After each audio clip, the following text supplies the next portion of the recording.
the empty throne. The silence in the room was absolute.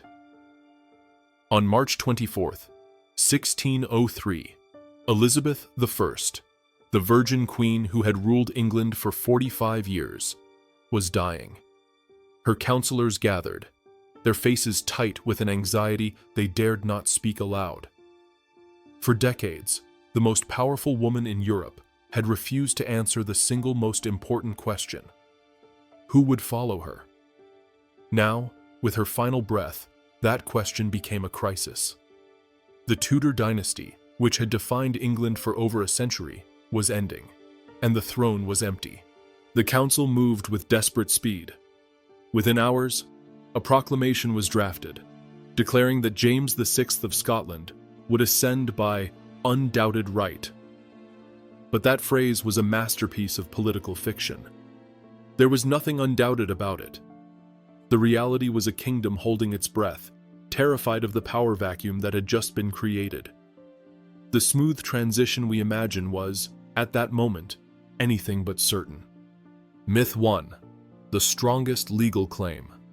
So, where did this idea of James's undoubted right come from? To understand that, we need to go back to the man who obsessed over his legacy, Henry VIII. Henry didn't leave the succession to chance. After his son Edward's death, he pushed through Parliament the Third Succession Act of 1543. This was later confirmed by his last will in 1546. This legal framework was meticulous, and it's where the first myth of the Stuart succession begins to unravel. Henry VIII had two sisters. The older was Margaret Tudor, who married the King of Scotland. The younger was Mary Tudor, who married the Duke of Suffolk. Now, you would think the crown would follow the line of the older sister. But Henry's will was explicit. It stated, and I quote, "The succession shall remain with the heirs of my younger sister Mary." This wasn't a suggestion. It was the law of the land, passed by Parliament and sealed by the king's own hand. This created a crucial legal distinction. James VI of Scotland was the great-grandson of Margaret Tudor, the older sister.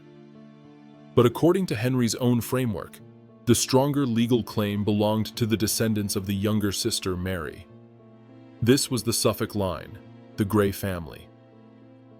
Lady Catherine Grey had been a serious contender before her death, and her sister, Lady Mary Grey, was still alive in 1603. By the letter of Henry's law, their claim was superior. James's claim was real, but it was secondary. He descended from the sister whose line Henry VIII had deliberately placed behind the other. The undoubted right proclaimed in 1603 was a bold reinterpretation, if not an outright contradiction, of established Tudor law.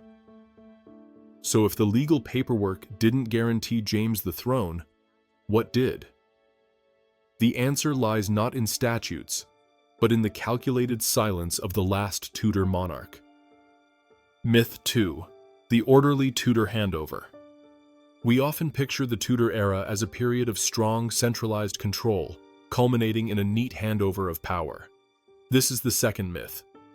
The truth is, Elizabeth I spent her entire reign deliberately manufacturing uncertainty. For over 40 years, her Privy Council and Parliament begged her to name a successor. They saw the looming crisis, and for 40 years, she refused. Her reasons were rooted in the brutal politics of survival. Naming an heir created a rival power center. It gave ambitious nobles someone else to rally around. Elizabeth had seen the dangers during her sister Mary's reign, when she herself had been the focus of plots. She understood that a named successor was a threat. So, when Parliament petitioned her, her response was sharp and final. She told them, "This is a matter I will not be pressed to answer." It was a strategic silence, but it came at a cost. By the 1590s, that cost was becoming terrifyingly clear. Elizabeth was aging. She had no children, and she still would not speak. The vacuum of power she created began to fill with fear. The English elite dreaded a return to the chaos of the Wars of the Roses, a civil war fought over competing claims to the throne. there was also the ever-present threat of foreign invasion, particularly from Spain, which might exploit the confusion to place a Catholic monarch on the throne. The correspondence of her chief minister, Robert Cecil, reveals this desperation. In 1602, he wrote in frustration, "Her Majesty names no successor." The council was operating in the dark, forced to make contingency plans without the Queen's guidance. The chronicler William Camden later observed that there was never any certain declaration of an heir. The image of Tudor stability is a fiction woven by hindsight. The reality was a nation edging toward a precipice, its fate hanging on the life of an aging queen who refused to secure its future. This manufactured uncertainty didn't create a level playing field. It created winners and losers.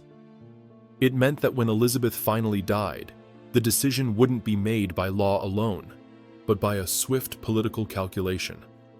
And that calculation would hinge not on bloodline, but on religion, nationality, and raw power. Myth 3. The popular and natural succession. If the law was ambiguous and the handover chaotic, surely the people of England would naturally embrace their new king. This is the third and final myth. The idea that James Stuart was the popular, natural choice doesn't stand up to the prejudices and fears of 1603. James was, first and foremost, a foreign king. He was Scottish, and centuries of warfare had bred deep-seated English animosity. The very concept of a Scottish monarch on the English throne was, for many, unacceptable. As one pamphleteer, John Hales, had argued decades earlier, the blood of England should succeed to the crown of England. So who were the alternatives? There were three key claimants, each with a fatal flaw. First was Arbella Stuart, who actually had a closer bloodline to Elizabeth than James did. But she was a woman, politically isolated, and without a powerful faction to support her. Then there was the Infanta Isabella of Spain, a Catholic whose claim was distant, but backed by the might of the Spanish Empire. She represented the ultimate nightmare for Protestant England, and the mere possibility of her succession unified the political elite against her. Finally, there was the Suffolk line, who had the strongest claim under Henry VIII's will. But they were tainted by past treason, and their Protestantism was considered too radical by the conservative establishment. James's success wasn't about being the people's choice. It was about being the least objectionable choice in a high-stakes game of political elimination. The real engine behind his succession was Robert Cecil. While Elizabeth was still alive, Cecil had begun a secret back-channel correspondence with James. He was essentially negotiating the terms of a takeover, ensuring a smooth transition that would preserve his own power and the Protestant settlement. The 1603 proclamation declaring James's undoubted right was brilliant political propaganda, designed to present a fait accompli to the nation and prevent any rival factions from gaining traction. It was a narrative of inevitability manufactured to conceal a very fragile reality. The historian's lens. Historians looking back have often smoothed over this messy transition, constructing the myth of inevitability we've been dismantling. Linda Porter emphasizes the profound political fragility of England in 1603, a kingdom that could have easily fractured. Leanda Delisle shows how genealogies were carefully manufactured and promoted after the fact to make James's claim appear stronger than it was. And Diarmaid MacCulloch argues that Protestant solidarity was the decisive factor, more important than any bloodline. The Stuart succession was not a foregone conclusion. It was a precarious balance achieved through backroom deals and shared fear. A kingdom forged in uncertainty. The lasting impact of this uncertain transition was monumental.